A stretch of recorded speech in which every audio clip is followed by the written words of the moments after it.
చేసుకోవచ్చు.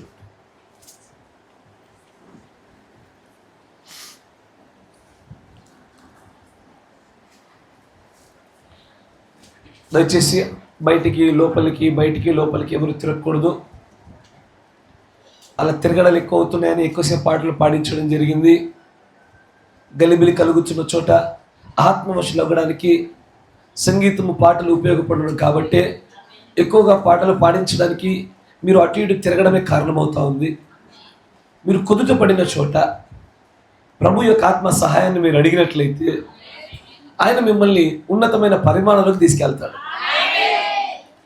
మీ హృదయాన్ని స్థిరపడం ఇవ్వండి. దేహము బలహీనమే, ఆత్మ మాత్రమే బలము. ఆ ఆత్మతో మీరు ఆరాధించే ప్రయత్నం చేయండి. మీ ఆత్మను ఒంటిగా మాత్రం పని చేయనియక ప్రభు ఆత్మ చేత నియంతృత్వం జరిగించబడలాగా ఆశపడండి.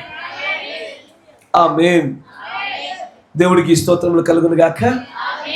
కూడి వచ్చిన మీ అందరికీ కూడా నా హృదయపూర్వకమైన వందనాలు మరియు శుభములు తెలియజేస్తా ఉన్నాను. నేను కనబడకపోయినప్పటికీ ఆత్మను చూస్తున్న నా సహోదరులకు కూడా వందనాలు. అందరికీ ఆక్యుపెన్సీ ఇవ్వడానికి సరిపడేటువంటి స్థలం ఇవ్వడానికి ఈ స్థలం ఇప్పుడు సరిపోలేదు. కానీ ఇలాంటి ఒక గడియ రావాలి, అప్పుడే ఈ గోడలు బద్దలవుతాయి. గోడలు బద్దలవడానికంటే మునుపు ఇలాంటి కార్యక్రమం జరుగుతుంది. అంతేనా కదా? ఆ గుడ్డులో ఇక పట్టలేనటువంటి జీవి ఉన్నప్పుడే గుడ్డును పగలగొట్టుకొని బయటకు వచ్చేది, వృద్ధి కలిగేది, జీవాలు ఉత్పత్తి అయ్యేవి కూడా ఇలాగే. ఆమేన్. కాబట్టి నిజంగానే ఈ రోజున నేను మీకు కనబడకపోవచ్చు, సహోదరులు నన్ను క్షమించాలి. కానీ మీరు ముఖాలు చూచడం వల్ల కాదు, కానీ స్వరం వల్ల బ్రతికించబడతారు. కాసేపు 2-3 ఇలాగ మీకు ఊరట మాటలు చెప్తే సంతోషపడతారు మీరు. ఆమేన్. దేవుడికి స్తోత్రములు కలుగును గాక. చాలా సంతోషము. వివిధ రకాల ప్రాంతాల నుంచి ప్రాంతాల పేర్లు చెప్పడానికి కూడా పెద్ద లిస్ట్ అవుతుంది. అయినా కూడా మిమ్మల్ని అందరినీ సమకూర్చింది, మిమ్మల్ని రక్షించిన మీ దేవుడే. ఏ మనుషుల వల్ల, ఏ సమూహాల వల్ల ఇలాంటి ఒక సమూహాలు ఏర్పడవు. రాజకీయ నాయకుల మధ్యలో కనబడతాయి కావచ్చు, డబ్బులు ఇవ్వడం వల్ల, ఆహారాలు పెట్టడం వల్ల ఒక గుంపు సమకూర్చబడడం అనేది అక్కడ కనబడుతుందేమో, కానీ ఇది అలాంటి సమూహం కాదు. ఇది ఖచ్చితంగా బ్రహ్నం గారి యొక్క దర్శనం నాకు జ్ఞాపకం వస్తూ ఉంది. నేను ఒక దినాన్న ఇట్లాగా ఆత్మవశుడనే ఉండగా, నా మాటలు కావు, ప్రవక్త గారి మాటలు, నేను చూచుచుండగా యవన వయస్సులో ఉన్నటువంటి కొంతమంది స్త్రీలు, యువతులు కదలాడుచుండగానే చూస్తూ ఉన్నాను. ఒక వరుస క్రమంలో వారందరూ నిలబడ్డాన్ని చూస్తూ ఉన్నాను. భిన్నమైనటువంటి వస్త్రధారణలు కలిగి ఉన్నారు. బ్రాకెట్లో నీతి వస్త్రాలు, అసభ్యకరమైనవి కావు, నీతి వస్త్రాలు బ్రాకెట్లో. అలాంటి వస్త్రాల చేత కనబడినటువంటి వారందరూ చూసినప్పుడు దానిలో ఎవరో ఒక్కరు మాత్రము ఆ వరుసలో నుంచి కొంచెం ఇట్లా పక్కకి జరిగి చూస్తున్నట్టుగా కనబడినది. ఇప్పుడు నేను ఎట్లాగైతే సహోదరులు చూస్తున్నట్లాగా ఆయన వెంటనే get back in the line అంటాడు. ఆయన వెంటనే ఆ వరుసలోకి రా. కానీ అక్కడ చెప్పుచున్నటువంటి ఆ దర్శనంలో దానికి సరిగ్గా సరిపడే రీతిగానే భిన్నమైన ప్రాంతాలు, భిన్నమైనటువంటి విధానాలు కలిగినటువంటి చోట్ల నుంచి సమకూర్చబడినటువంటి ఈ సమూహం నిజంగా ఆనందకరమైనటువంటి సమూహం. నేను నమ్ముతా ఉన్నాను, ప్రభు దృష్టికి ఇది అనుకూలముగాను యుక్తముగాను ఉన్నది. ఖచ్చితంగా మన మధ్యలో ఆయన ఆత్మ కదలాడాలని ఆశపడతా ఉన్నాను. ఆశించుచున్న వారి యొక్క మీ ఆశను బట్టి ఆయన కార్యాలు చేస్తాడే. దేవుడికి స్తోత్రములు కలుగును గాక. చాలా సంతోషము. నేను కొద్దిసేపు మాట్లాడతాను. ఇది ప్రభురాత్రి భోజన సంబంధమైన విషయాలు కాబట్టి కొద్ది మాటలైనాను నేను జాగ్రత్తగా వినాలని ఆశపడతా ఉన్నాను. కొద్దిపాటి టీచింగ్ మెథడ్లో ముందుకెళ్తాం. కనబడకుండా ఉంటున్నటువంటి సహోదరులు దయచేసి క్షమించాలి. రేపటి దినాన మీరు యూట్యూబ్లో చూడక తప్పదు. ఈరోజు స్త్రీలు ధన్యులైపోయారు. ఆమేన్. అంతేగా, ఎంత ధన్యత, ఎంతో ధన్యత. ముందొచ్చి కూర్చుంటే మీకే ధన్యత. ఆమేన్. చాలా సంతోషం. చదవబడే లేఖన భాగం కూడా ముందుకు సాగిపోదాం. యోహాను సువార్త 1వ అధ్యాయము 1వ వచనం మొదలుకొని చూసినట్లయితే, ఆది యందు వాక్యము ఉండెను, వాక్యము దేవుని యొద్ద ఉండెను, వాక్యము దేవుడై ఉండెను, ఆయన ఆది యందు దేవుని యొద్ద ఉండెను, సమస్తమును ఆయన మూలముగా కలిగెను, కలిగి ఉన్నదేది ఆయన లేకుండా కలగలేదు. ఆయనలో జీవముండెను, ఆ జీవము మనుష్యులకు వెలుగై ఉండెను. ఆ వెలుగు చీకటిలో ప్రకాశించుచున్నది గాని చీకటి దాన్ని గ్రహింపకుండెను. ఆమేన్. బైబిల్లో అత్యంత పారాడాక్స్తో కూడుకున్నటువంటి, వినడానికి చూడడానికి భిన్నమైనదిగా కనబడే రీతిలో మనుష్యులకు అర్థం కావడానికి అత్యంత కఠినతరంగా ఉండేటువంటి లేఖనాల్లో ఇది ఒక లేఖనం. The most complicated statement, the most complicated scripture composition.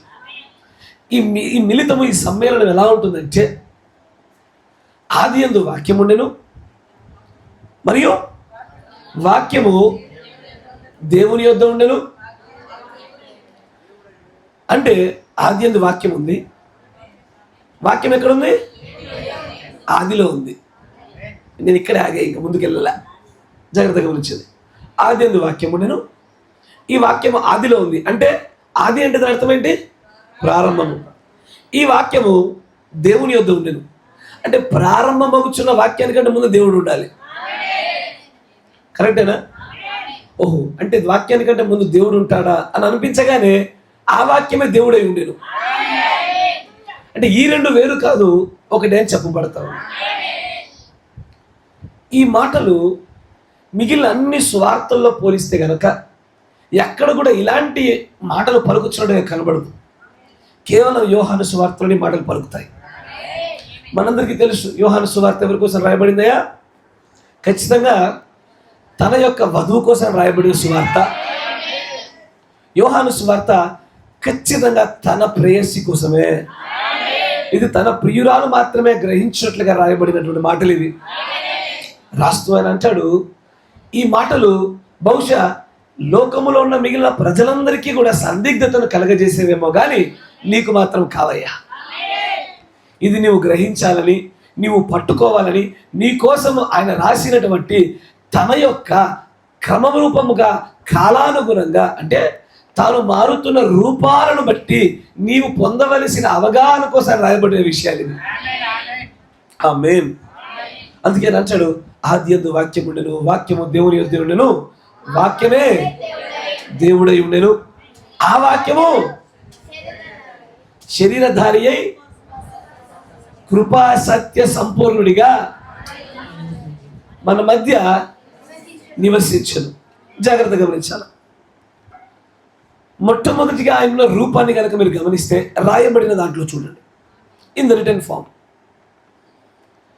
ఆయన మధ్యలో అనేకమైన రూపాలు మారుతూ ఎక్కడో ఒక చోట వాక్యమైన రూపాన్ని ధరించి మళ్ళీ ఆ వాక్య రూపంలో నుంచి మళ్ళీ శరీరధారి అవుతా ఉన్నాడు. ఆయన శరీరధారి అయినటువంటి ఆయన, అంటే వాక్యంగా ఉన్నటువంటి దేవుడు శరీర రూపంలోకి వచ్చిన తర్వాత ఇప్పుడు ఆ శరీర రూపం తర్వాత మళ్ళీ ఏ రూపంలోకి వెళ్తున్నాడు? ఆయన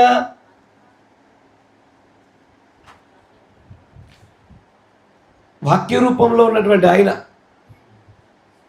కన్యక మరియ గర్భం ద్వారా శరీరధారిగా బయటకు వచ్చినాడు. ఆమేన్. ఇలాగ బయటకు వచ్చినటువంటి ఆయన ఈ శరీరధారిగా ఉన్నటువంటి ఇప్పుడు ఏ రూపాన్ని దాల్చబోతున్నాడు?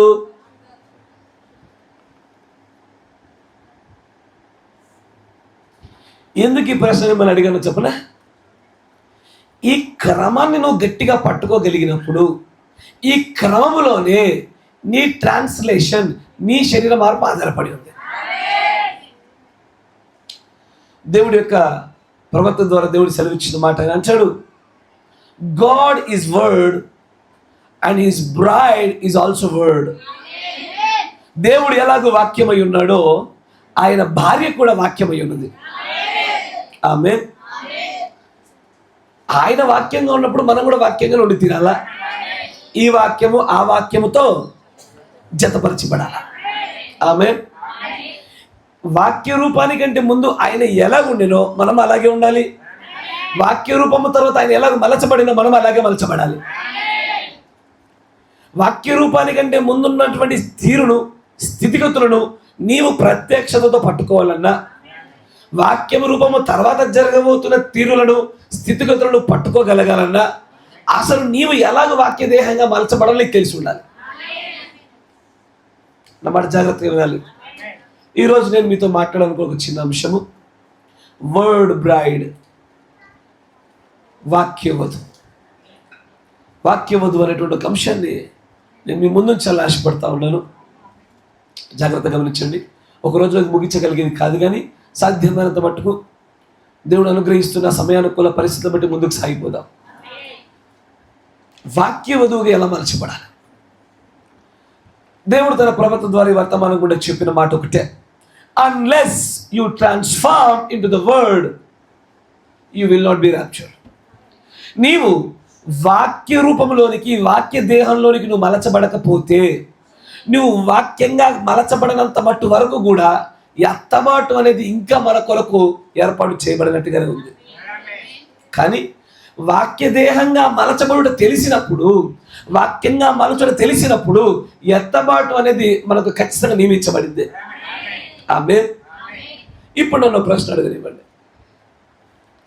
ఇప్పుడు మీరున్న రూపం ఏంటి? ఇప్పుడు మీరు ఏ రూపంలో ఉన్నారు? దీనికి కొంచెం స్పష్టమైన సమాధానం పట్టుకోవడానికి మన భర్త దగ్గరికి వెళ్దాం.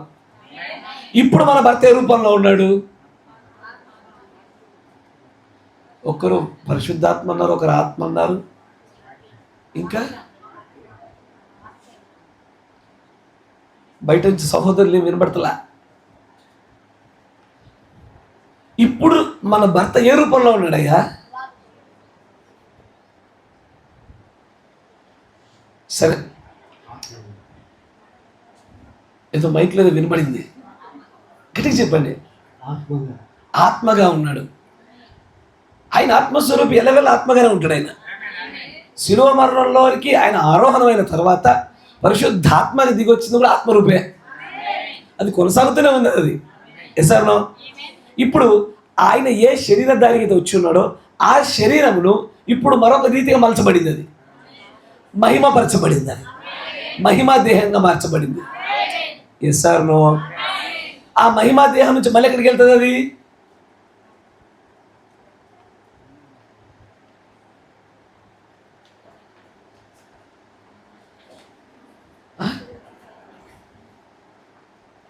Praise the lord.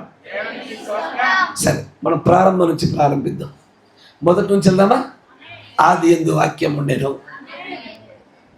ఇసారో. ఇక్కడ దేవుడు ఒక అద్భుతమైన ఒక వరుస క్రమాన్ని చూపిస్తున్నాడు. నేనైతే వ్యక్తిగతంగా చెప్తా ఉన్న ఒక సాక్ష్యాన్ని, ఈ వర్తమానం లేకుండా ఈ యొక్క యోహాను సువార్త 1వ అధ్యాయంలోని 1, 2, 3, 4, 5 వచనాలు నా జీవితంలో అర్థం చేసుకోలేకపోయేవాడిని. ఈ వర్తమానమే వ్యక్తిగతంగా నేను చేస్తున్న నా పరిశోధనలో ఈ వాక్యాలకు సరైన అర్థాన్ని ఇచ్చింది. అదే ఇక్కడున్న ఈ క్రమాన్ని ప్రాపర్గా గట్టిగా పట్టుకోగలిగినప్పుడు కొన్ని షరతులు ఏర్పడతాయి. ఆ షరతులలో లోబడినప్పుడు నీ దేహం వాక్య దేహంగా మలచబడుతుంది. ఆ వాక్య దేహంగా మలచబడడానికి కావలసిన మర్మములన్నీ కూడా, షరతులన్నీ కూడా ఇదిగో ఈ లేఖనాల్లోనే పొందుపరిచి ఉంచాడు ఆయన. ఆమేన్. నేరుగా మిమ్మల్ని నేను కొన్ని కొటేషన్లు కూడా ముందుకు తీసుకెళ్తాను. అధికమైన కొటేషన్లు చూస్తాం ఈ రోజున. జాగ్రత్తగా గమనించండి. 65-0221E.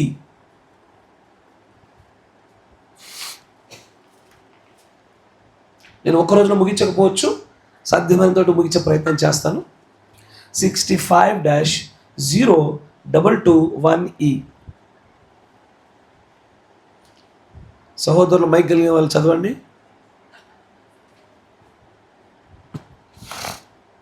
47వ పేర 47.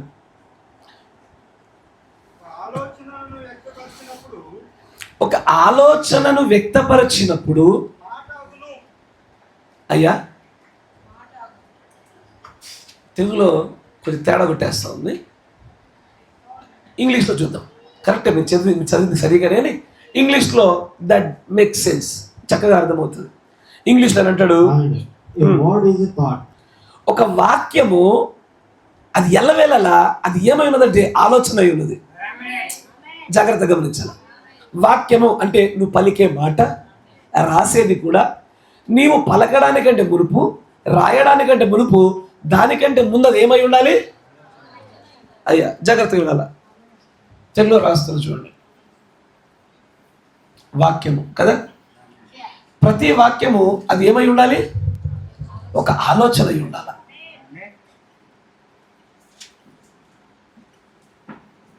కొన్ని పాటలు మీరు చాలా చక్కగా వింటూ ఉంటారు, అంటే దాని అర్థాలు, దాని ప్రత్యక్షత తెలుసో తెలియదు, కానీ నీ ఆలోచనలో ఉన్నానుగా, కరెక్టేనా?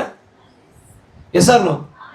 అంటే ఆ పాట రాసిన కూడా తెలుసో తెలియదు నాకు తెలియదు, కానీ పాడేవారికి ఏమో తెలియదు, కానీ మరి ఏం చెప్తున్నారంటే వాక్యముగా ఉచ్చరింపబడడానికి, వాక్యంగా మలచబడ్డానికంటే ముందు స్థితి, దాని ముందు రూపమైనటువంటి ఒక ఆలోచన స్థాయి ఉన్నది. ఇదిగో ఈ ఆలోచన స్థాయిలోనే ఆయన కొన్ని విషయాలు కలిగి ఉన్నాడు. Yes or no? మీరు ప్రీ డెస్టినేషన్, ముందు నిర్ణయము, జగత్తు పునాది వేయకబడ మునిపే వీటన్నిటిని నీవు ముందుగానే ఆలోచించితివి, ముందుగా నిర్ణయించితో అని చెప్పుచున్నారు చూసారా. అది ఇదిగో వాక్యం అనేది ఉత్పత్తి కాక మునిపే, ఉచ్చరించబడడానికంటే మునిపే అది ఆలోచన స్థాయిలో జరుగుతున్నది. ఆమేన్. ఈ సిరీస్ గట్టిగా పట్టుకోగలగాలి ఈ వరుస క్రమాన్ని. తర్వాత ఇంకొంచెం ముందుకు చదవండి. ఏది? ఒక ఆలోచన బహిర్గతము చేయబడినప్పుడు, ఒక ఆలోచన లేదా మనసులో ఉన్నది, మీకు అర్థమయ్యే భాషలో చెప్తా ఉన్నా, నీ మనస్సులో ఉన్నది ఆలోచన రూపంలో ఉండగా అది నీవు వ్యక్తపరిచే క్రమంలో ఉచ్చరించడం వల్ల, పలకడం వల్ల కానీ, రాయడం వల్ల కానీ అది వాక్యంగా మలచబడతా ఉంది. కానీ అది వాక్యం అవ్వడానికంటే మునుపే అది ఏమై ఉండాలా? ఆలోచనగా ఉండాలా. తర్వాత ఇంకొచ్చు, అది వ్యక్తపరచబడిన ఆలోచనే వాక్యము. మీరు వింటున్నారుగా? ఇక్కడ దేవుడి యొక్క ప్రవక్త ఏం చేస్తా ఉన్నాడంటే, ఆది యందు వాక్యం ఉండెను, వాక్యము దేవుని యొద్ద ఉండెను. దేవుడికి వాక్యానికి మధ్యలో లింక్ కనెక్షన్ చెప్తా ఉన్నాడు ఆయన. దేవునికి వాక్య రూపంలో మలచబడిన ఈ స్థితిగతులకు మధ్యలో ఉన్న సంబంధాన్ని చూపిస్తా ఉన్నాడు ఆయన. తర్వాత ఆయన అంటాడు, yes but it has a thought expressed is a word, but it has to be a thought first. వ్యక్తపరచబడిన ఒక ఆలోచనే వాక్యము. కానీ అది వాక్యంగా ఉండాలంటే మొట్టమొదటిగా అదొక ఆలోచనగా ఉండి తీరాల, ఒక ప్రణాళికగా ఉండి తీరాల. ఆమేన్. తర్వాత సో ఇట్స్ గాడ్స్ అట్రిబ్యూట్స్, మరొక పదాన్ని జోడించాడు ఆయన. ఏంటది? ఆలోచన ఎక్కడ ఉత్పత్తి అవుతుంది? ఒక ఆలోచన ఎక్కడి నుంచి ఉత్పత్తి అవుతుంది? ఉదాహరణకి నెగిటివిటీలో చూపిస్తే బాగా టచ్ అవుతుంది మీకు, నెగిటివిటీ ఇంపాక్ట్ ఎక్కువ ఉంటుంది కాబట్టి జాగ్రత్తగా గమనించాను. ఒక దొంగతనం చేసేటువంటి బాగా కోరిక కలిగిన ఒక వ్యక్తి ఉన్నాడు, దొంగతనం చేసేవాడు. నేను అడిగే ప్రశ్న ఏంటంటే, ఇంతకీ ఆ కోరిక ఎక్కడి నుంచి, ఎందుకు పుట్టింది వాటిలో?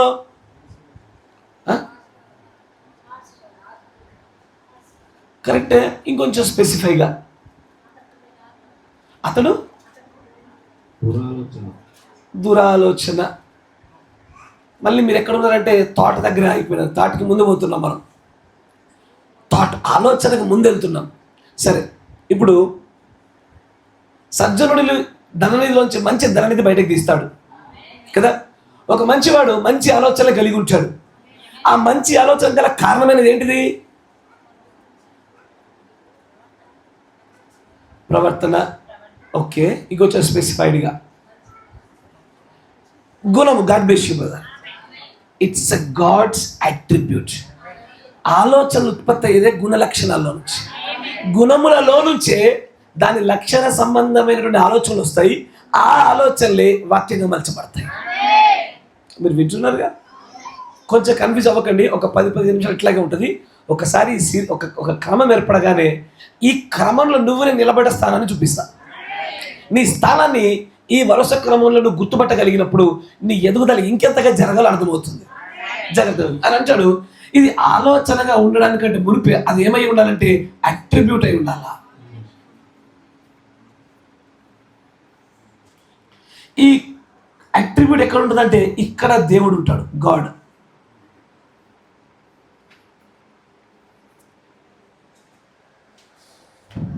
వింటున్నారా?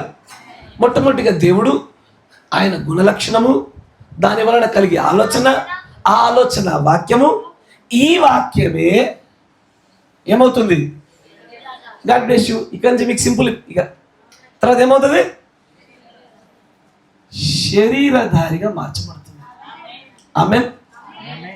ఈ శరీరధారిగా మార్చబడిన తర్వాత ఏమవుతుంది? ఇదే కృపా సత్య సంపూర్ణ శరీరధారి అయింది, గ్లోరిఫైడ్. సరే, ఇక్కడ చాలా ఉన్నాయి, 1 2 3 4 5 6 ఉంటాయి. సరే, దాని తర్వాత చూపిస్తాను. కానీ ఈ క్రమాన్ని చక్కగా పట్టుకోగలగాల. దేవుడు ఆయనకంటూ ఒక ప్రత్యేకమైన గుణ లక్షణాలు ఉన్నాయి. ఈ పదం చూసారా? గుణము, అట్రిబ్యూట్. దేవుడు తన ప్రవక్త ద్వారా కొన్ని చోట్ల పలికింపజేసిన ఆ మాట, ఈ క్రమములు తెలిసిన వారికి ఆ మాట యొక్క విలువ తెలుస్తుంది. ఆయన ఏమన్నాడు తెలుసా? The bride is the attribute of God. ఇదంత శక్తివంతమైన మాట అంటే, ఈ వర్తమానంలో నిజంగా అవపోషణ పట్టిన వారికి ఆ మాట వింటే చాలు ఒళ్ళు పులకరించిపోతుంది. నేను ఆయన నోటి మాట వలన జన్మించబడిన వాడు కాదు, ఆయన ఆలోచనల వలన మాత్రమే జన్మించబడిన వాడను కాదు, ఆయన గుణలక్షణాల వలన మాత్రమే జన్మించబడిన వాడను కాదు. ఇంకా ఏదో ఉంది నీలో. Something is very deep hidden in you. దైవ సంబంధమైన ఏదో చాలా లోతులలో పెట్టబడి ఉన్నది. అది అందుకే దేవుడి యొక్క ప్రవక్త అంటారు, ఇంకొంచెం ముందుకు చదవండి. So it's God's attributes. Then it becomes a thought. చూసారా? అది దేవుడి యొక్క గుణలక్షణం అయి ఉండాలి. అదే it becomes a thought, then it becomes a word.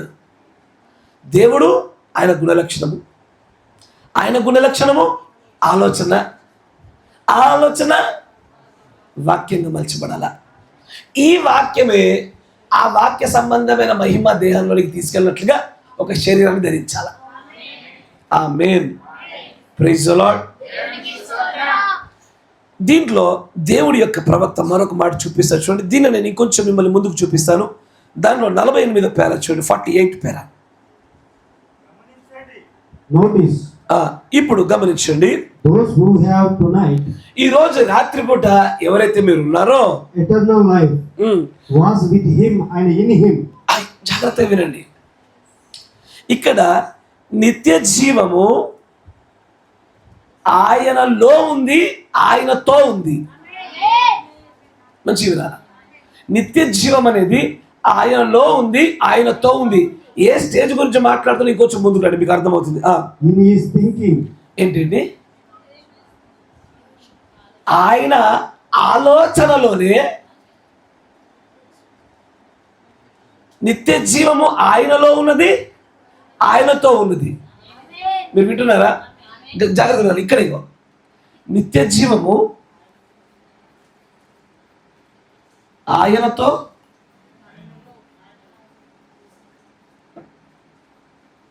ఆయనలో. ఈ రెండు పదాలు చాలా ఇంపార్టెంట్. అయ్యో బహుశా వీటిని గురించి ఈరోజు చెప్పలేకపోవచ్చు, భవిష్యత్తులో చెప్తాను. In him, with him. ఆయనలో, ఆయనతో. ఈ రెండింటికి చాలా వ్యత్యాసం ఉంది. సరే, దాన్ని అలా కూర్చొని కొంచెం ముందుకు సాగండి. Before there ever was an angel, star, cherubim or anything else. అసలు గమనించండి, ఈ ఆలోచనలో మంచిగా వినండి. ఈ ఆలోచనలో ముందుగానే దేవుడు నిత్య జీవాన్ని కలిగి ఉన్నాడు. నిత్య జీవము ఆయనలో ఉన్నది, ఆయనతో ఉన్నది. ఈ ఆలోచనలో నిత్య జీవం ఆయనలో, ఆయనతో కలిగిన తర్వాతే అప్పుడే ఇక్కడే దేవదూతల యొక్క పుట్టుక జరిగింది.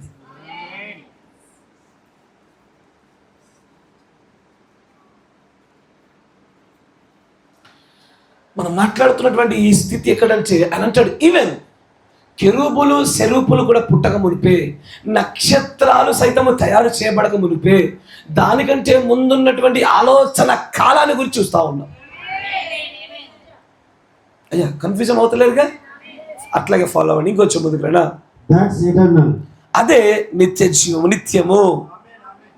And if you have eternal life, నీవు ఒకవేళ నిత్య జీవం నీలో ఉంటే గనుక you always was. నీవు ఇదివరకే కలిగి ఉండవలసినది ఉన్నది. మంచి వినాలా? ఇప్పుడు నీలో నిత్య జీవం ఉందా? అయ్యా ఇప్పుడు నేను అడిగేది ఈ క్షణంలో, ఎత్తబడిన తర్వాత కాదు. ఇప్పుడు మీలో నిత్య జీవం ఉందా? అయ్యా ఆమేన్. నేను కన్ఫ్యూజ్ కాకండి. ఇప్పుడు నీలో నిత్య జీవం ఉండాలి అంటే అసలు ఇదివరకే వాక్యం అనేది ఉచ్చరింపబడడానికంటే మునిపే దేవదూతలు, నక్షత్రాలు, సెరూపులు, కెరూపులు పుట్టక మునిపే అది ఆలోచన స్థాయికిని దేవుడి యొక్క అట్రిబ్యూట్ గుణలక్షణాలకి మధ్యలోనే నీలో నిత్య జీవం అని పుట్టించి ఉంచాలి. ఆమేన్. ఇంకొంచెం ముందుకు రండి. Not your being here, నీవు ఇక్కడ ఉండుట కాదు, but the shape and form that in the infinite God. ఇది ఆయన సడన్ ఎక్కడ జంప్ చేశాడో తెలుసా? ఆలోచనలో ఉండేటువంటి నిత్య జీవము ఆయనతో ఉండేదాన్ని ఇక్కడి నుండి నిత్య జీవాన్ని తీసుకొచ్చి ఇన్ఫినిట్ గాడ్ అంటే ఏంటో తెలుసా? సమీపింపరాని తేజస్సులో, అత్యున్నతమైన సింహాసనంలో, ఏ నరుడు చూడలేకుండా ఉండి సమీపింపలేని తేజస్సులో ఉండే మహిమను ఇన్ఫినిట్ గాడ్ అంట. అంటే అది గుణలక్షణములను సైతము ప్రస్తావించక మునిపే, లక్షణాలను గురించి మాట్లాడక మునిపే, అంటే లక్షణం తర్వాత ఆలోచన తర్వాత వాక్యము, ఇంత దూరం కాదు. అసలు వీటన్నిటికంటే మునిపే ఎక్కడ ఆయన అనంతుడైన దేవుడిగా ఉన్నప్పుడే ఆయనలో నీకు నిత్య జీవం ఉండాలా. అంతేనా? మీకు ఒక నార్మల్ ఒక జోక్ చెప్పనా? మీకు గ్రహించినట్లుగా బయట కొన్ని క్రికెట్ గేమ్స్ జరుగుతాయి. క్రికెట్ గేమ్స్ జరిగినప్పుడు క్రికెట్ బెట్టింగ్లు జరుగుతాయి. అసలు బెట్టింగ్ అంటే ఏంటిది? అంటే జరగబోయేది ముందుగానే డిసైడ్ చేసినట్టు. నెక్స్ట్ బాల్ ఏం జరగబోతే ముందుగా డిసైడ్ అవుతుంది అక్కడ. కరెక్టేనా? అట్లాగే ఇప్పుడు ఈ సృష్టి అంతట్లో కూడా నీ నా ప్రక్రియ అలాగే జరిగింది. నీ నా నిత్య జీవము, నీ నా ప్రయాణము, నీ నా ఎన్నిక ఇది దేవుడి యొక్క గుణములలో కాదు, ఆలోచనలో కాదు, ఆయన వాక్యంలో కాదు, ఆయన భవిష్యత్తు ప్రణాళికలో కాదు, ఆయన అనంతుడకు దేవుడిగా ఉన్నప్పుడే ఉన్నది. అది way beyond the time period. కాలం అనే పరిమాణములకు అత్యంత బాగా వెలుపలగా అసలు ఆయన ఒక్కడు మాత్రమే ఉండగానే అక్కడ ఆయనలో నీకు నాకు నిత్య జీవం ఉంటేనే ఇక్కడ నీకు నిత్య జీవం ఉంటుంది. ఆమేన్. Praise the lord. తర్వాత ఇంకొంచెం ముందుకు రండి. And if he isn't infinite, ఒకవేళ ఆయన అనంతుడిగా లేకపోతే he isn't God. ఆయన దేవుడే కాదు. God has to be infinite. దేవుడు ఖచ్చితంగా అనంతుడై ఉండాలా. We are infinite. మనము ఏది పరిమితులు కలిగిన వారమై ఉండాలా. ఆమేన్. తర్వాత We are finite. We are finite. మనము పరిమితుల్లో ఉంటాము, ఆయన అపరిమితమైన వాడు. He is infinite. ఆయన సంపూర్ణంగా అనంతుడై ఉన్నాడు. And he was omnipresent. ఆయన సర్వవ్యాప్తికుడై ఉన్నాడు. Omniscient. ఆయన సర్వజ్ఞానై ఉన్నాడు. And omnipotent. సర్వశక్తిమంతుడై ఉన్నాడు. If he isn't, అయ్యా జాగ్రత్తగా వినాలా. ఈ పదాలు ఏవైతే మీరు వింటున్నారో ఈ పదాలు అన్ని చోట్ల వాడబడవు. మంచిగా వినాలా. శరీరధారిగా వచ్చినటువంటి క్రీస్తుని చూసారా? ఇక్కడ ఆయన క్రీస్తుగా వచ్చాడు, యేసు క్రీస్తుగా. కరెక్టేనా? క్రీస్తుగా వచ్చినటువంటి ఆయన సర్వాధికారాన్ని కలిగి ఉండలేదు. అప్పుడు ఆయన అనంతుడకు తండ్రి స్థానంలో నుంచి బయలుపరచబడిందని తప్ప మరి ఏది చేయడానికి అధికారం కలిగిన వాడిగా లేడు. ఆయన నడుచుకుంటూ వెళుతూ ఉండగా వెనక రక్తస్రావం కలిగిన స్త్రీ తాకుచుండగా నన్ను ఎవరో ముట్టేను అని అడిగాడు. ఆయన సర్వజ్ఞాని అయ్యుండి కూడా మానవ దేహము యొక్క పరిమితుల్లోకి రావడం వల్ల తన సర్వజ్ఞాని తత్వాన్ని నిలిపివేసుకుని ఫైనైట్ అయ్యాడు. ఆయన పరిమితులు కలిగిన వాడయ్యాడు. ఏ పదాలైతే ఇక్కడ చెప్పబడ్డాయో సర్వవ్యాప్తికుడు, సర్వజ్ఞాని మరియు సర్వశక్తిమంతుడు అన్న పదాలు ఇదిగో ఇక్కడ ఆలోచనలకు కానీ వాక్యములకు కానీ శరీరధారి గురించి మాత్రమే కాకుండా అది మాట్లాడుతున్నది స్పెసిఫికల్గా ఇగో ఇన్ఫైనైట్ ఈ గాడ్ అనే స్టేజ్ గురించి మాట్లాడుతుంది. ఆ స్టేజ్లోనే ఆయన అనంతుడిగా, సర్వశక్తిమంతుడిగా, సర్వవ్యాప్తికుడిగా ఆయన నిలబడినాడు అక్కడ. ఆమేన్. తర్వాత చూడండి. if he isn't, then he can't be God. ఒకవేళ ఆయన అలాగ లేదనుకో ఆయన దేవుడే కాదు. Knows all things, all places, because of his omnipresent. సరే దీన్ని ఇలా ఉంచండి. దీన్ని మరొక వర్తమానం కూడా ఇదే క్రమాన్ని మరొకసారి గమనించే ప్రయత్నం చేద్దాం. 65-0119.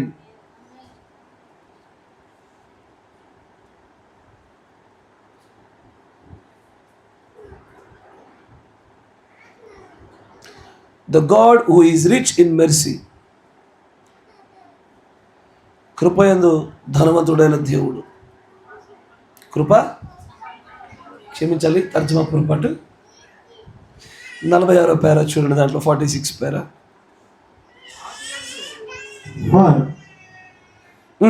For when God had you in his thinking in the beginning. గమనించండి, ఆయన ఏమన్నాడు? దేవుడు నిన్ను ఆయన ఆలోచనలో కలిగి ఉన్నప్పుడు, ఎక్కడ? గుణములో కాదు, అనంతుడమైన స్థితిలో కాదు. ఆయన మాట్లాడుతూ ఈ పదాలు ఊరికే వాడబడవయ్యా. అందరు ఏమనుకుంటారంటే దేవుడు నిన్ను ఆలోచనలు కలిగి ఉన్నప్పుడు, దేవుడు నిన్ను ప్రణాళికలో కలిగి ఉన్నప్పుడు, దేవుడు ఆయన గుణలక్షణాలు కలిగి ఉన్నప్పుడు, దేవుడు ఆయన నిన్ను ఉంచుకున్నప్పుడు అంటే వీటి అర్థాలు తెలియకుండా అన్నీ ఒకటే అనుకుంటున్నారు. కానీ అక్కడ నీవు పెట్టబడుతున్నటువంటి ప్రస్తావించబడుతున్న స్థలాన్ని బట్టి నీ శక్తి బాధ్యతలు ఆధారపడ్డాయి. అక్కడ నీవు అనంతుడకు దేవుడిలో భాగం అన్నాడా, నీవు ఆయన గుణముల్లో భాగం అన్నాడా, ఆయన ఆలోచనలో భాగమని చెప్తున్నాడా, ఆయన వాక్యంలో భాగం అంటున్నాడా, ఆయన శరీరంలో ఒక అవయవం అని చెప్పబడుతున్నటువంటి ఆ శరీరధారి భాగంలో చెప్తా ఉన్నాడా, ఆయన మహిమా దేహంలో భాగంగా చెప్తా ఉన్నాడా? ఇవన్నీ కూడా వేరు వేరు స్థలాలు, వేరు వేరు స్థితిగతులు, వీటన్నిటికీ వేరు వేరు ప్రత్యక్షతలు కావాలా. అన్ని కలగూర గంప చేసి కిచిడి చేయొద్దు. మీరు వింటున్నారా? ఇవన్నీ కలిపేయకూడదు. ఇవన్నీ వేరు వేరు విషయాలు. గమనించాలని అంటాడు, for when God had you in his thinking at the beginning. ప్రారంభంలో ఆయన నిన్ను తన ఆలోచనలో కలిగి ఉండగా you have to be నీవు ఖచ్చితంగా ఉండవలసిన వాడవై ఉన్నావు ఆ ఆలోచనలో. some part of you. ఇప్పుడు నీవు ఉన్నావు, చూసుకో, ఒకసారి చూసుకో నీ మొహం. నువ్వు నీలో ఏదో ఒక కొంత భాగము, సమ్ పార్ట్ ఆఫ్ యూ, ఏదో ఒకటి ఖచ్చితంగా అది శరీరధారి కంటే ముందున్న వాక్యంలోనికి, వాక్యం కంటే ముందున్న ఆలోచనలోనికి, ఖచ్చితంగా ఆయనలో నీలో ఇప్పుడున్న కొంత భాగము అది ఇప్పటికీ అప్పటికీ ఎన్నటికైనా సరే మొదలుకొని ఇప్పటి వరకు అది భాగమై ఉండి తీరాలి. తర్వాత your life that's in you now, ఇప్పుడు ఈ రోజు నీలో ఉన్న ఆ ప్రాణము, ఆ జీవము had to be with God before there. అసలు ఇదివరకే అది దేవుడిలో భాగమై ఉండాలి. అది ఎవరికి? దేవుడి ఎన్నికలో ఉన్నవాడికి. ఆమేన్. తర్వాత Well, మంచిది. when before he even become material here on earth, మంచి జాగ్రత్త వినండి. అసలు ఆయన ఈ భూమి మీదకి ఒక పదార్థ రూపంలో, ఒక శరీర రూపంలో, ఒక దృశ్యమైన రూపంలో ఆయన ఈ భూమి మీదకి రావడానికంటే మునుపే, అంటే దృశ్యమైన రూపంలో ఆయన రావడానికంటే మునుపు అదృశ్యమైన రూపంలో కూడా నివసిస్తూ ఉన్నాడు.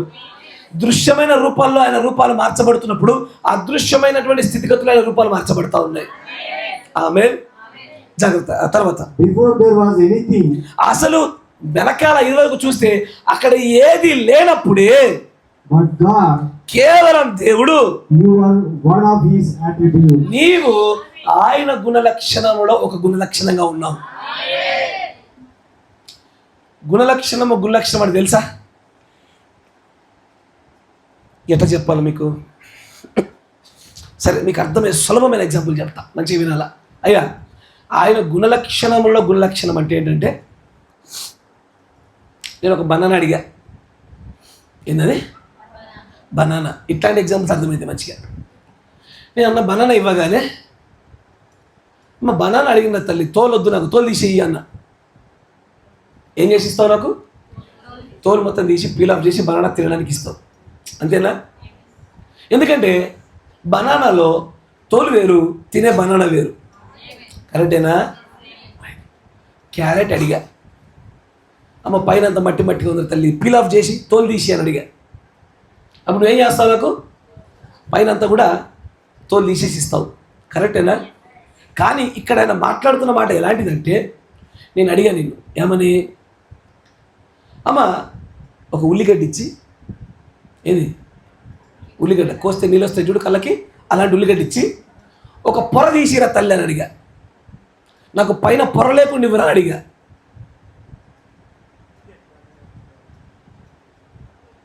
మీకు అర్థమవుతుందా? పొర తీసేసి అన్న నేను ఏం చేస్తావు? నా చేతిలో శూన్యం పెడతావు. ఎందుకంటే పొరంబడి పొర వస్తుంది. అక్కడ ఉల్లిగడ్డ అంటే ఏదో కాదు, ఆ పొరలే ఉల్లిగడ్డ. దేవుడు అంటే ఏదో కాదు, ఆయన గుణలక్షణమైన నీవే ఆ దేవుడు. నీ సమూహము, నీవు కలిగి ఉన్న చోట ఏకమవుతున్నటువంటి ఏకత్వము. నేను చెప్పే మాటలు మీకు గ్రహిస్తున్నాడే నాకు అర్థం కావాలన్నా. అయ్యా మనం లేకుండా ఆయన లేడయ్యా అంటే దాని అర్థం ఆయన మహిమను తగ్గించేది కాదది. మనకు ఆయనకున్న బంధం అలాంటిది. There is no God without his bride. ఆ పొర లేకుండా ఉల్లిపాయ ఎట్లా లేదో, ఎల్లిపాయ ఇస్తావు పొర తీసిరా అంటే, కరెక్టేనా? కానీ ఉల్లిగడ్డ అలాంటిది కాదు. Onion itself has so many rings, so many layers. Layer తీసిస్తా అంటే ఏం ఇయ్యలేవు నాకు ఇక. అట్లాగే దేవుడి యొక్క గుణలక్షణంలో నువ్వు ఒక గుణలక్షణం చెప్పడానికి గల కారణం కూడా అలాంటిది. అది నువ్వు ఎవడో తెలుసా? అందుకే బైబిల్లో మీరు దైవములని అని చెప్పబడినప్పుడు ఆ మాట విలువడని అర్థమైతే బాగుండు. మన దైవముల దేవుడు పలికినప్పుడు దాని అర్థమేంటో తెలుసా? నేను ఇప్పుడు నా బుద్ధిమాన్యమును బట్టి, ఆదామవ్వల పాపాలను బట్టి, నా జన్మతర పాపాన్ని బట్టి, నా కర్మగా నేను చేస్తున్న క్రియాత్మక పాపాలను బట్టి ఇట్ట చచ్చేసాను. కానీ నేను నా దేవునిలోని భాగాన్ని, నేను ఆయన పొరల్లో ఒక పొరని నేను. ఇదిగో ఒకడు చూసి ఇదిగో దేవుడు అని చెప్పుచున్నప్పుడు అది అందులో నేనున్నా. ఇదిగో ఈ ఆలోచన విధానంతో ఈ గడియ వర్తమానికి అద్భుతమైన మాటలు చెప్పాడు. ఏమని తెలుసా? ఆ మండుచున్న పొద దగ్గర నేనున్నా. అంటే ఎట్లుంటావయ్యా? ఆ దేవుడు అన్న పదంలో ఉన్నా నేను. I am the part of that God. నువ్వు ఉన్నావా? ఆదామవ్వలు తప్పు చేసినప్పుడు నేను ఉన్నా. నువ్వు ఉన్నావా? నేను ఖచ్చితంగా ఉన్నా అని అంటాడు. సిలువలో వేలాడిన క్రీస్తు శరీరంలో నేను ఉన్నా అన్నాడు ఆయన. Such marvellous statement. ఏం మాట అది, ఏం బ్రతక. ఆ సిలువలో ఆయన వేలాడబడుతుండగా శరీరధారిగా, అక్కడ ఆయన పొరల్లో పొరగా, ఆయన శరీరంలో ఒక భాగంగా, ఆయన గుణలక్షణంలో గుణలక్షణంగా ఉన్నా నేను. ఆయన చెప్పుచున్న మాటలు అర్థాన్ని గమనిస్తున్నారా? నువ్వు ఎక్కడున్నావు? దేవుడు ఒకవైపు, నిన్న ఒకవైపు నేను పెడతానా?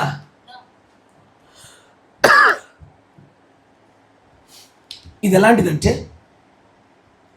ఆయన భార్య ఆయన వేరువేరైతే రెండు వేరువేరు సింహాసనాలు వేయాల. కానీ ఇరువురు కూర్చుంటున్నారు, ఇద్దరు అంటున్నావు, కానీ ఒక సింహాసనమే. అది ఎలాంటి పదం తెలుసా? ఎలోహిం అనే పదం లాంటిది. ఎలోహిం అంటేనే బహువచనాన్ని సూచించేది, బహుళత్వాన్ని సూచించేది. కానీ అది ఎలోహిం అయి ఉన్నప్పటికీ ఏకత్వం అయి ఉన్నది. ఇంకా మీకు అర్థమయ్యే భాషలో మరి సింపుల్గా చెప్పరా? ఇప్పటికి మనసాలు చెప్పుడు వచ్చిందండి. ఏకత్వం అనే పదముకు సంబంధించిన మీరు అందరూ ఒక ద్రాక్ష గెల. ఏంటది గెల? ఏకవచనం బహువచనమా? ఏకవచనము. ఒక్కొక్కరు ఒక్కొక్క ద్రాక్ష. అది ఎలాగ జరుగుతున్నదో దేవుడు అన్న పదములో నీ నా స్థానం అలాంటిది. దేవుడు ఏకవచనమే. దానిలో నువ్వెట్లుంటావురా? నాన్న నేను ఉంటేనే నా భర్తతో ఏకత్వము సంపూర్ణమైంది. అక్కడ దేవుడి ప్రవక్త చెబుతున్న మాట యొక్క అర్థం అలాంటిది. ఎప్పుడైనా సరే ఆలోచనలో నీవు ఉన్నావు, తలంపుల్లో నీవు ఉన్నావు, ప్రణాళికలో నీవు ఉన్నావు, గుణలక్షణాలు నీవు ఉన్నావు, అనంతులకు దేవుళ్ళు నీవు ఉన్నావు అంటే అన్నీ ఒకటి అనుకోబాక. ఇవన్నీ ఒకే విషయాన్ని సూచిస్తున్నప్పటికీ స్థాయిలు వేరు, ప్రత్యక్షతలు వేరు. ఆమేన్. ఇంకొంచెం ముందుకు చదవని అంటాడు. He knows what your name would be. He knows what your name would be. ఆయనకు ముందే తెలుసు నీ పేరేముంటుందో. ఇస్తాను కొంతమంది అంటే నా పేరు నాకు నచ్చదండి. నీకు నచ్చకపోవడం ఏంది? ఆయన నీవు అనంతుడకు దేవుడి యొక్క ఆ భాగంలో భాగంగా ఉన్నప్పుడే నీ పేరేందో ఆయనకు తెలుసు. ఎంతమందికి మీ పేరు మీకు నచ్చుదా నచ్చదా? నచ్చుద్దా? అట్లా కాదు. కొంతమందికి ఎట్లుంటే చెప్పనా, బైబిల్ చదువుతుంటే ఏదో ఒక క్యారెక్టర్ గట్టి గుచ్చుతుంది. గుచ్చి అబ్బా నాకు పేరుంటే బాగుండు. కరెక్టేనా? ఎట్లాంటి నచ్చాయి చెప్పనా? ప్రవక్త యోసేపులో అసలు ఏ లోపం లేదనేసరికి యోసేపు అనే పేరుంటే బాగుండు అనుకుంటారు. సొలొమోనుకి అసలు మొత్తం ప్రపంచ జ్ఞానం అంతా ఉంది తెలిసేసరికి సొలొమోను అని పేరు పెట్టుకుంటే బాగుండు అనుకుంటారు. మీకు నేను చెప్పే మాటలు మీకు తగులుతలేవు, చాలా మంది తగులుతున్నాయి. Praise the lord. కానీ నీవు అనంతుడకు దేవుని యొక్క భాగంగా ఉన్నప్పుడే నిన్ను గూర్చి నాకు సమస్తము తెలుసు. తర్వాత ఇంకొంచెం ముందుకు రండి. He know the color of hair you would have. ఏంటండి? ఆయనకు నీ జుట్టుకుండే రంగు కూడా ముందే తెలుసు. నువ్వే కన్ఫ్యూజ్ చేయడానికి రంగులు వేస్తావు అప్పుడప్పుడు. దేవుణ్ణి కన్ఫ్యూజ్ చేయడానికి మళ్ళీ. లేకపోతే నువ్వు ఆయనలో భాగంగా ఉన్నప్పుడే నీ తలకాయలో ఎన్ని తెల్ల వెంట్రుకలు, ఎన్ని నల్ల వెంట్రుకలు, ఎన్ని సగము, ఎన్ని ఎరుపు వెంట్రుకలు అన్నీ తెలుసు. కన్ఫ్యూజ్ చేయడానికి కాకపోతే ఎందుకు ఆ కలర్లు? ఆయనకు ముందుగానే తెలుసు నీ వెంట్రుకల రంగు కూడా. తర్వాత He knows all about you. అసలు నిన్ను గురించి మొత్తం తెలుసు. నువ్వు ఎంత తింటావు, ఎంత పంటావు, ఎంత పని చేస్తావు, ఎంత భక్తి చేస్తావు, ఎంత ప్రార్థన చేస్తావు, నువ్వు ఎప్పుడు పడతావో, ఎప్పుడు పరిశుద్ధంగా ఉంటావు అన్నీ తెలుసు ఆయనకి. అయినా సరే ఆయనలో, ఆయన అట్రిబ్యూట్స్లో, ఆయన గుణలక్షణాల్లో ఒక గుణలక్షణంగా నేను దాచిపెట్టుకున్నాను ఆయన. ఆమేన్. తర్వాత చూడ, The only thing happened is when you being a sinner. అక్కడ జరిగిందల్లా ఏందయ్యా అంటే నువ్వు పాపిగా ఉండడమే. ఇగో ఈ పాపిగా ఉండడం వల్ల ఈ ఆత్మ సంబంధాన్ని మతిమరుపు చేత అసలు నువ్వు ఎక్కడోడవో కూడా నీకు తెలియదు అన్నాడు. మీరు వింటున్నారా? ప్రవక్త ఒక ఎగ్జాంపుల్ చెప్తాడు. బానిసల్ని అమ్మేటువంటి ఒక స్టోరీ గురించి చెప్తాడు. వింటున్నారా? కొన్ని సంవత్సరాల కిందట నల్ల జాతీయులను బాగా బానిసలుగా అమ్మేవాళ్ళు. కూరగాయల మార్కెట్లో కూరగాయలు అమ్మినట్టుగా అమ్మేవాళ్ళు. అమ్మినప్పుడు ఆ అమ్మబడినటువంటి వ్యక్తులు అందరినీ గమనిస్తూ ఉంటే అందరూ అమ్మబడినారు, కష్టపడుతున్నారు, శ్రమ చేస్తున్నారు. ఒక్కడు మాత్రం టీవీగా నడుస్తున్నాడు. వాడు పనిచేసే కూడా టీవీగా పనిచేస్తున్నాడు, టీవీగా తాగుతున్నాడు, టీవీగా తింటున్నాడు. వాడు కూర్చోవడంలో ఏదో రాజసంగా కనబడుతూ ఉంది. కూర్చోవడంలో రాజసంగా కనబడుతూ ఉంది. ఎందుకో చూస్తున్నాడు డౌట్ వచ్చి, ఎందుకు వీళ్ళందరిపైన వాడు ఇన్ఛార్జా? కాదే, వీళ్ళందరూ ఎలాగో కొనబడ్డారో వాడు కొనబడ్డాడు. మరి వాడేంది ప్రత్యేకంగా ఉన్నాడు? వాడి గత కాలంలో వాడు కొనబడ్డారు కంటే మునుపు వాడు రాజ సంతానం వాడు. ఇది ఆయన అట్రిబ్యూట్స్లో నుంచి, ఆ అనంతుడకు దేవుడి భాగాల్లో నుంచి బయటకు వచ్చిన వారి యొక్క ప్రవర్తన అట్లుంటుంది. పాపము దిశగా, పరిశుద్ధ దిశగా వారు వన్నరు, వారు తొరకరు, బెనకరు. ప్రపంచమంతా ఎదురు తిరిగినా సరే ఆ రాజసమ వారిలోంచి తప్పిపోదయ్యా. ఎన్ని ఆర్థిక ఇబ్బందులు పెట్టు, అస్సలు తగ్గనటువంటి దైవ విషయమైన రోషం ఉంటుంది. అనారోగ్యాలు రాని దైవ సంబంధమైన రోషం అట్లకి నిలబడతా ఉంటుంది. ఆమేన్. ఇంకొంచెం ముందుకు రేనా. Many of you can fellowship with me on this thought. సరే, దాన్ని అక్కడ అట్లా ఉంచాను. అయ్యా, ఇక చాలా సంగతులు ఉన్నవి, దాని గురించి ఇప్పుడు నేను మాట్లాడు. ముందు ఒక సిరీస్, ఒక ఫ్లోలో ఒక చార్ట్ చూపిస్తాను మీకు, జాగ్రత్తగా గమనించాలి. మరొక కొటేషన్ చూపిస్తాను. 63-0627.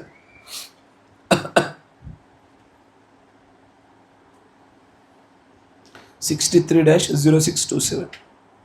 దానిలో 66వ పేర, 66 పేర.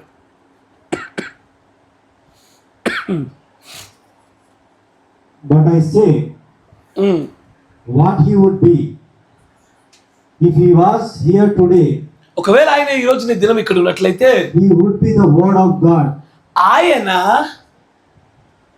మంచిగా వినాలయ్యో, మొదటి నుంచి చదువు. But I say what he would be. అన్ని వర్తమానాలు విన్నట్టుగా వర్తమానం వింటే అర్థం కాదు.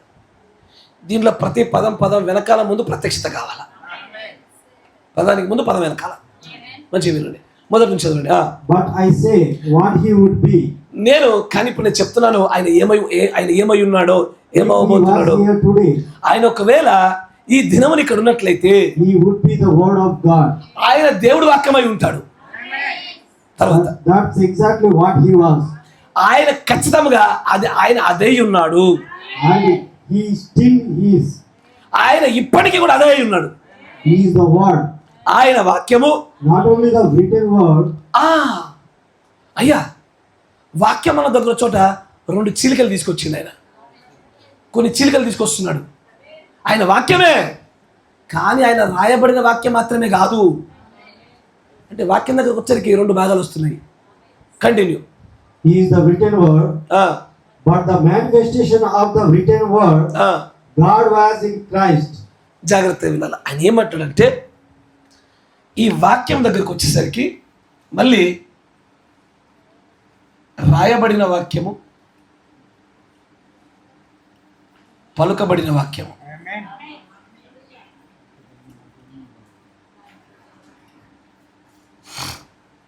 రాయబడిన వాక్యము, పలుకబడిన వాక్యము. ఈ రాయబడిన వాక్యము మళ్ళీ కంటిన్యూ పీటర్, ఇది రిటర్న్ వర్డ్, మళ్ళీ అదే పాట మళ్ళీ. He was in the word. He was in the word. Not only the written word. Not only అది రాయబడిన వాక్యమే కాదు, but the manifestation of the written word. ఈ రాయబడిన వాక్యం యొక్క మేనిఫెస్టేషన్ తెలుగులో ఏం చెప్పాలా? బహిర్గతము చేయడము, ప్రత్యక్షపరచబడము, విశదపరచబడము. జాగ్రత్త వినాలా.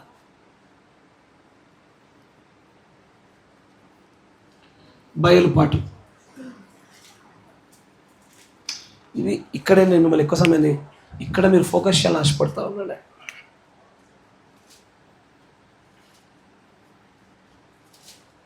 మంచి వినాలయో. వాక్యదేహం కావాలా? వాక్యదేహం ఎత్తబడాలని కోరుకుంటున్నారా?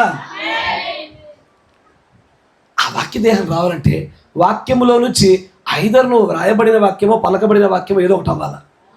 అయిన తర్వాత అక్కడ ఎక్కడో మేనిఫెస్టేషన్ జరగాల. ఈ మేనిఫెస్టేషనే నీకు ఒక శరీరాన్ని ఏర్పాటు చేయాలా. వింటున్నారుగా? ఇది అర్థం కాదు. మళ్ళీ వినండి ఇంటికి వెళ్ళిన తర్వాత కంపల్సరీగా. మళ్ళీ continue Peter. He is the word. ఆయన వాక్యము not only the written word, రాయబడిన వాక్యం మాత్రమే కాదు, but the manifestation of the written word. రాయబడిన వాక్యం యొక్క నెరవేర్పు, బహిర్గతము, ప్రత్యక్షత.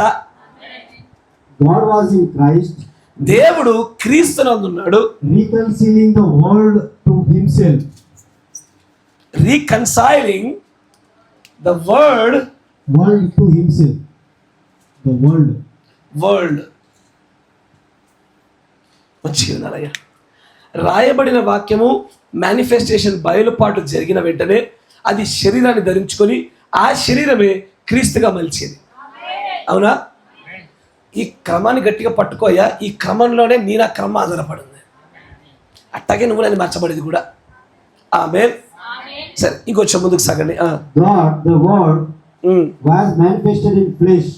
దేవుడు శరీరములను తను ప్రత్యక్షపరచుకొని బయలుపరుచుకున్నాడు. In order that his words might be spoke through human lips and become word. మళ్ళీ చదవాలి, స్లోగా చదవాలి. God, the word, దేవుడు వాక్యము was manifested in flesh. దేహములోనికి అది ప్రత్యక్షపరచబడింది. In order that his words might be spoke through human lips. ఎందుకంటే ఆయన వాక్యములు, ఆయన మాటలు మనుష్య పెదవులలో నుంచి అది ఉచ్చరింపబడాలనే ఆయన శరీరధారిగా మార్చబడ్డాడు. ఆమేన్. తర్వాత కంటిన్యూ. And become word. ఎందుకని? వాక్యంగా మార్చబడ్డానికి. And he was manifested in flesh. That was Jesus Christ, God Emmanuel. చాలు, నాకు అర్థమైపోయింది. ఇది మీ కన్ఫ్యూజన్ క్రియేట్ అయింది. చాలామంది ఫేస్లో క్వశ్చన్ మార్కులు కనబడుతున్నాయి. మరొక కోణం కూడా తీసుకొస్తాను మిమ్మల్ని. 65-64-0705. ఈ వర్తమానం యొక్క ప్రధాన ఉద్దేశం ఒకటయ్యా, మిమ్మల్ని వాక్యంగా మలచాలా. నువ్వు ఎట్లాగానో నేను వాక్యంగా చేయాలా. అదే దాని ఈ యొక్క వర్తమాన యొక్క ప్రధాన ఉద్దేశం.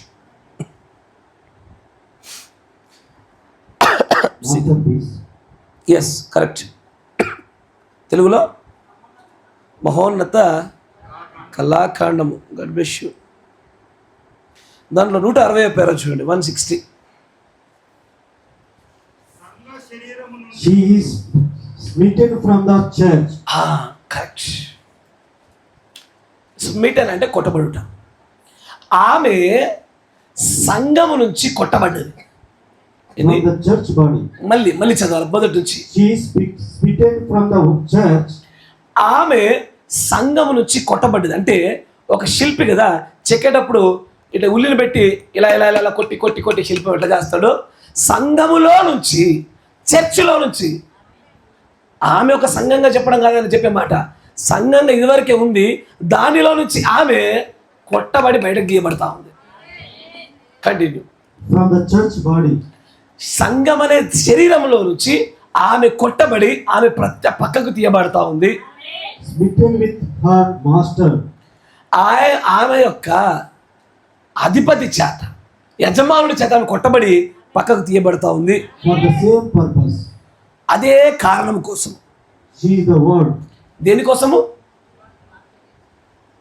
జాగ్రత్త వినాల, నేను మీరు స్కోర్ పాయింట్కి వస్తున్నా.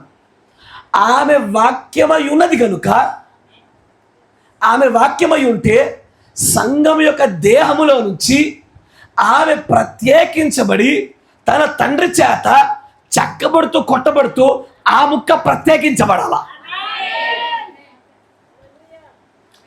మీకు అర్థమవుతుందా? సార్వత్రిక సంఘాలలో అనేకమైన సంఘాల్లో జరుగుతున్న పోకడం చూస్తే ఈ మాట మీకు అర్థమవుతుంది.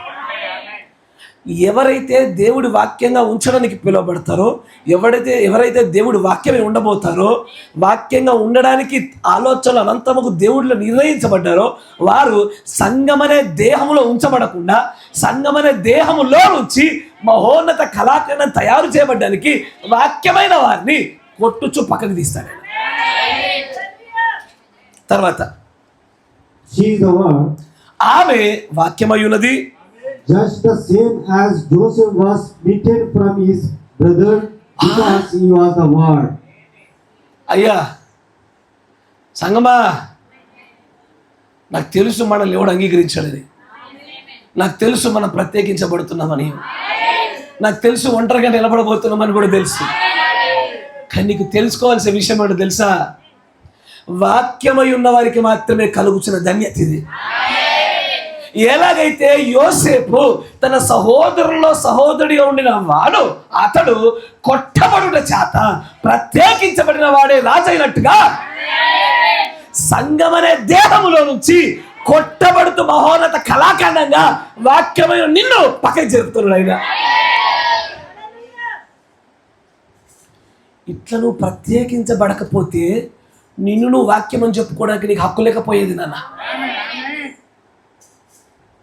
ఏందో మా జీవితం ఎడిపోతుందో మాకు అర్థమైతే లేదు.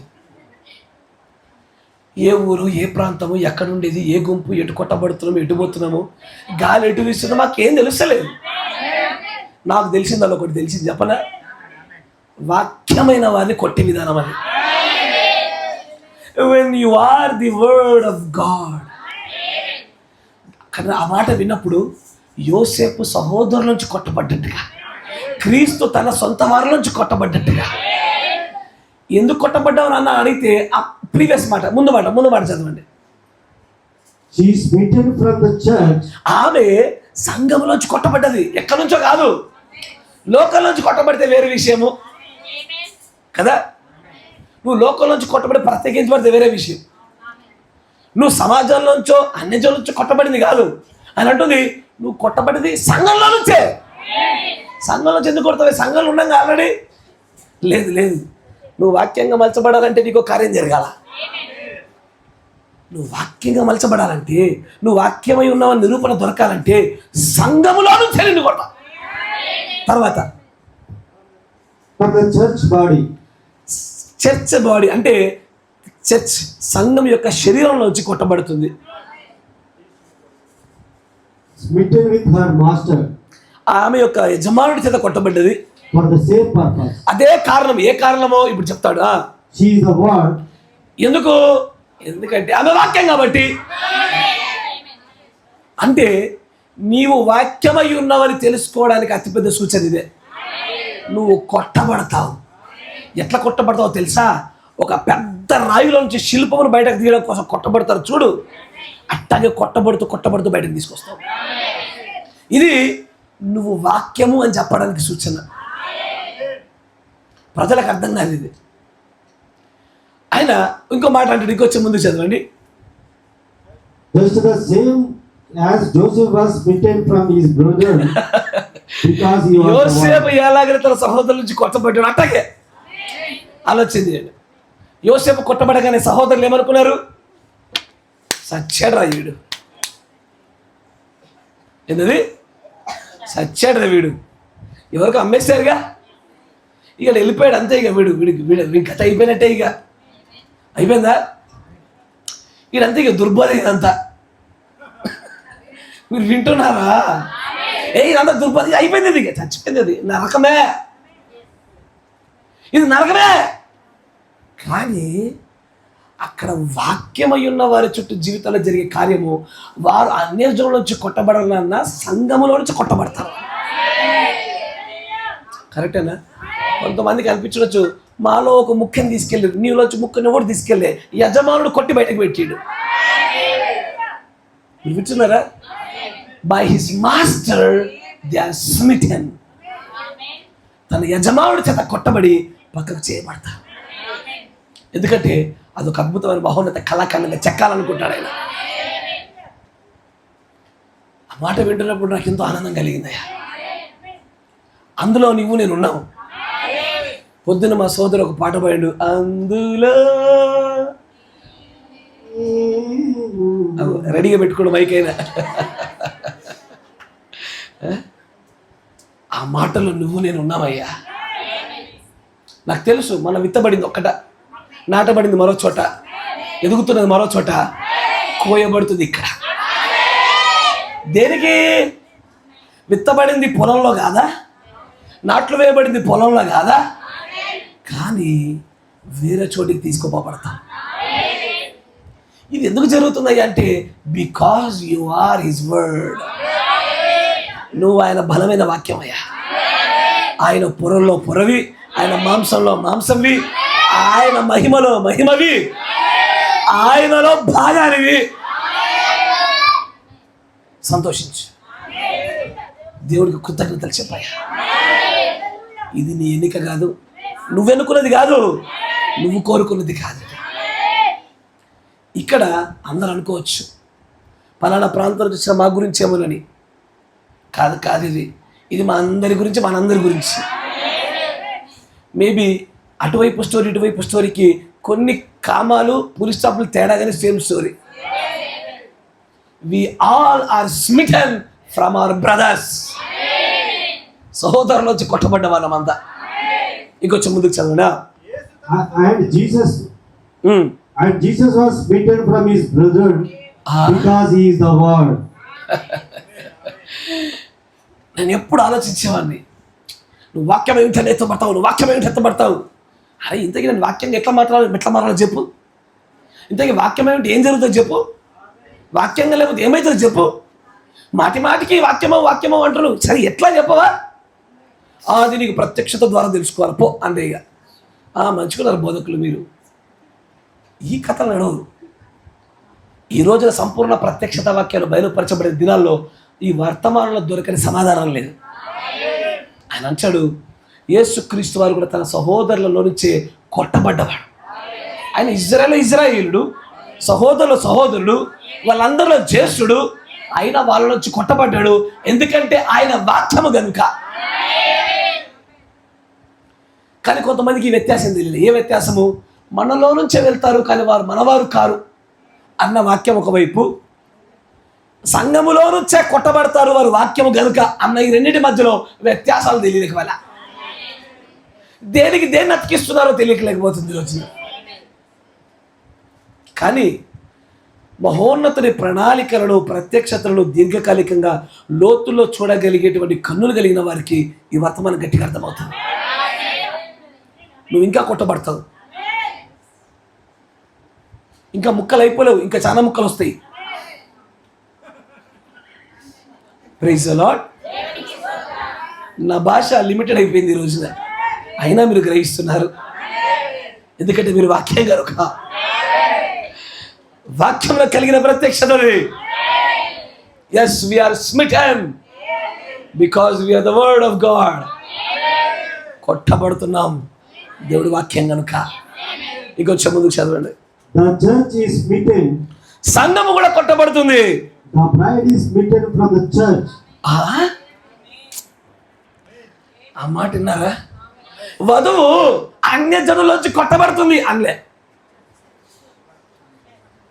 వధువు సంఘములో నుంచి కొట్టబడుతుంది. దాన్ని బట్టి నేను ఆనందపడుతున్నానే. I'm very happy and I'm very glad and I'm thankful to our lord Jesus Christ. సంఘములో నుంచి కొట్టబడ్డప్పుడు అనేకులకు ప్రత్యక్షత లేకపోవచ్చు. వాక్యమయ్యున్న వధువు, వాక్యము కాబోచున్న వధువు, తాను ఎలాగో వాక్యమయ్యున్నదో ప్రత్యక్షతను ఎరగబోతున్న వధువు ఖచ్చితంగా కొట్టబడిన విధానాన్ని చూసి ఖచ్చితంగా గర్వపడుతుంది, ఆనందించబడుతుంది. వధువా ఖచ్చితంగా కొట్టబడాల్సిందే. ఎసాను నన్ను ఒక మాట అన్నారు, ఒక మాట 10 మాట అన్నారు, దాన్ని 2 చెప్తా అన్నారు. ఏమని తెలుసా? ఏమన్నా అందరినీ కన్నాడా ఏంది? ఆడికిడికిలు ఎత్తుకొచ్చిందేగా. ఆ మాట అన్నప్పుడల్లా బాధ వేసేది.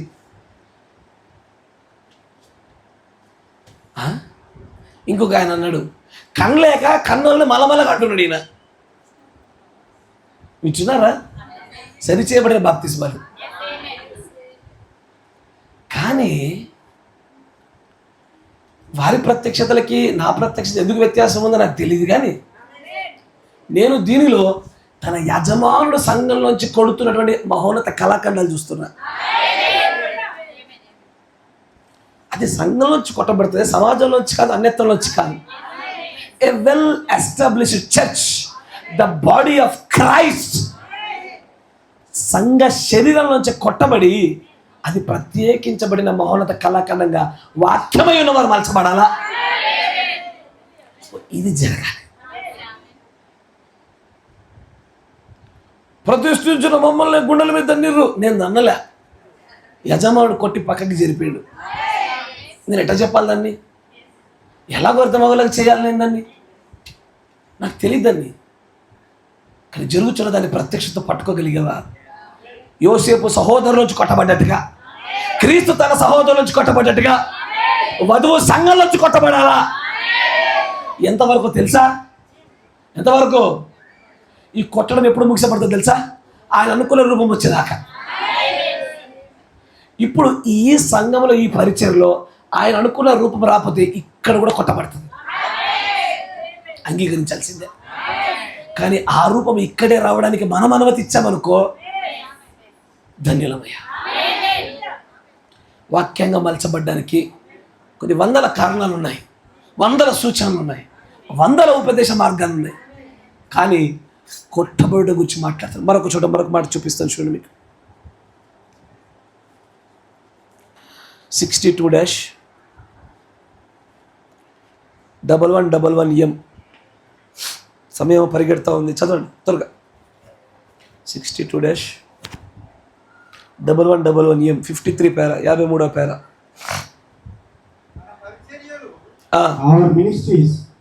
మన పరిచర్యలు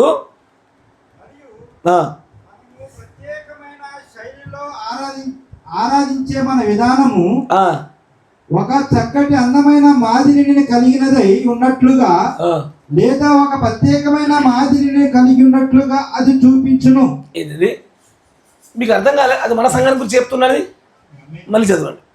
మన పరిచర్యలు మరియు మనము ప్రత్యేకమైన శైలిలో ఆరాధించే. ప్రత్యేకమైన శైలి. ఇదేం ఆరాధన? ఇదే సీనియర్ పాస్టర్లు చెప్పిన ఆరాధనగా లేదే. ఇదే విచిత్రంగా ఉందే. ఇంకొంచెం ముందుకి.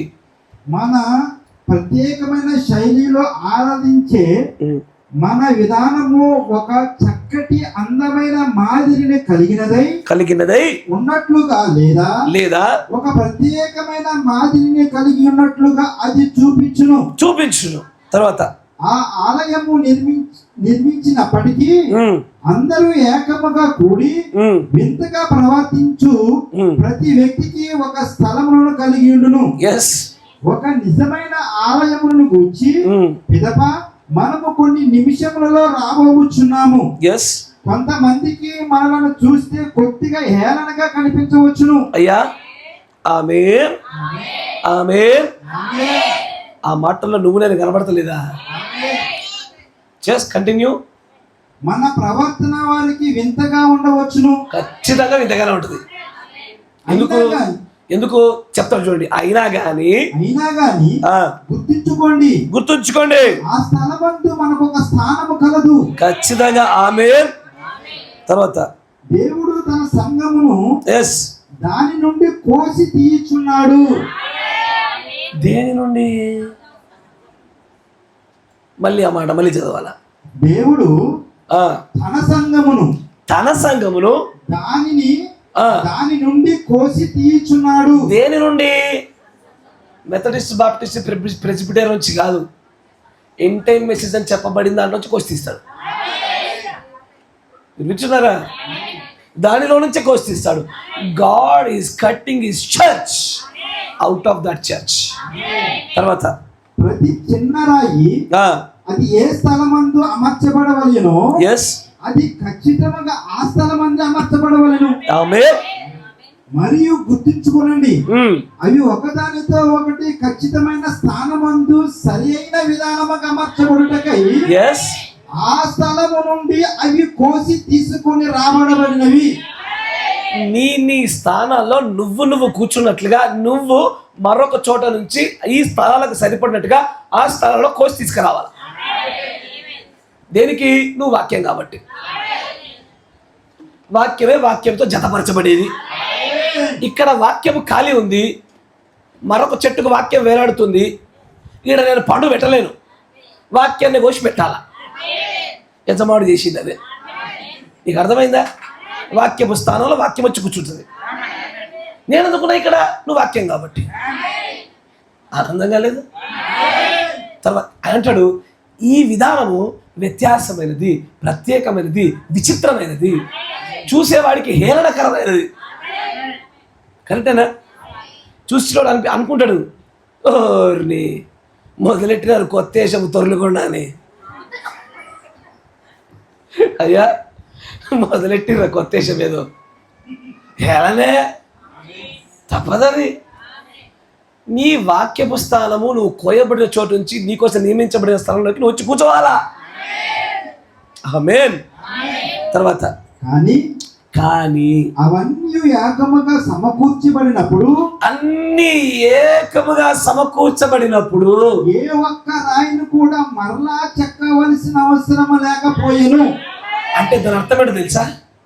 చెక్కబడవలసిన అవసరం లేని రాయి ఏదో తెలుసా? ముద్రించబడబోయే రాయి.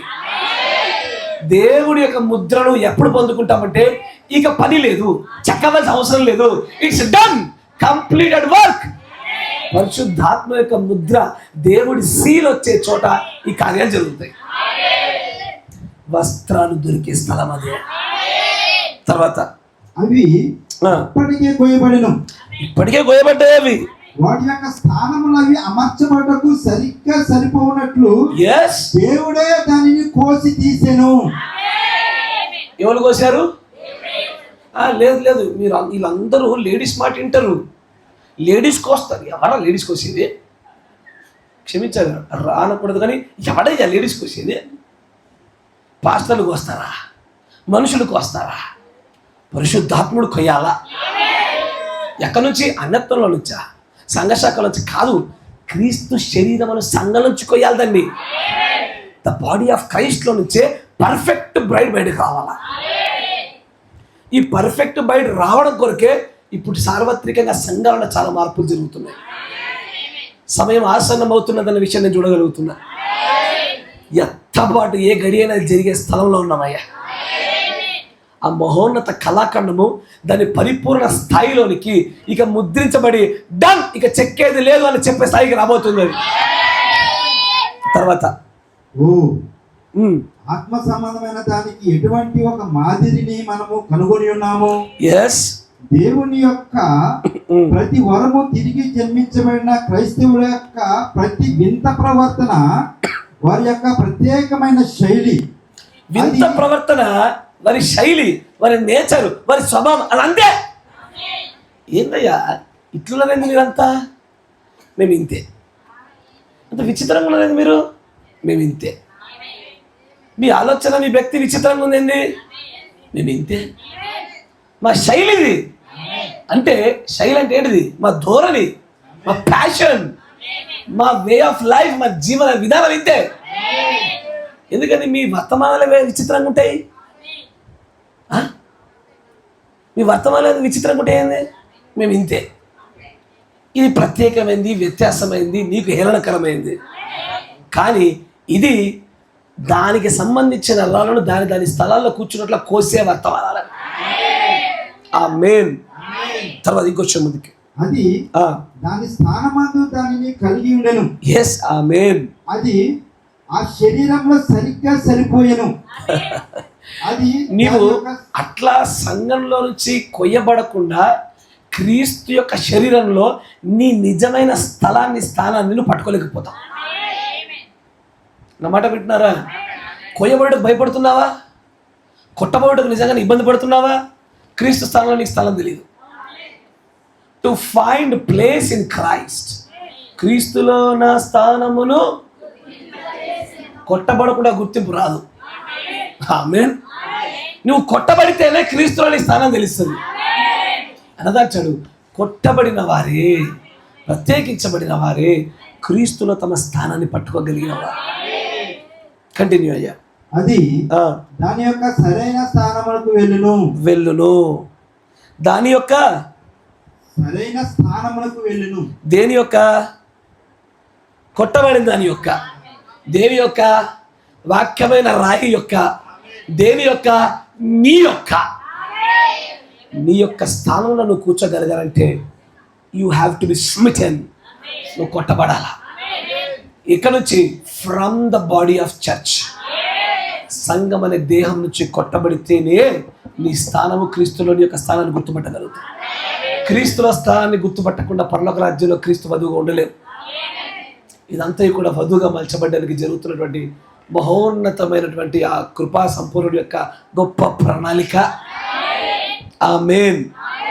అయ్యా, ఈ విషయాలు గుర్తుపెట్టుకోండి. ఇది అవ్వలే. నేను మీకు మాట చెప్పనా, దీన్ని ఇంకా మనం టచ్ కూడా చేయలే. దీని పైపైన చూసాము. ఇదేం లేకుండా 20 వర్తమానాలు అవుతుంది.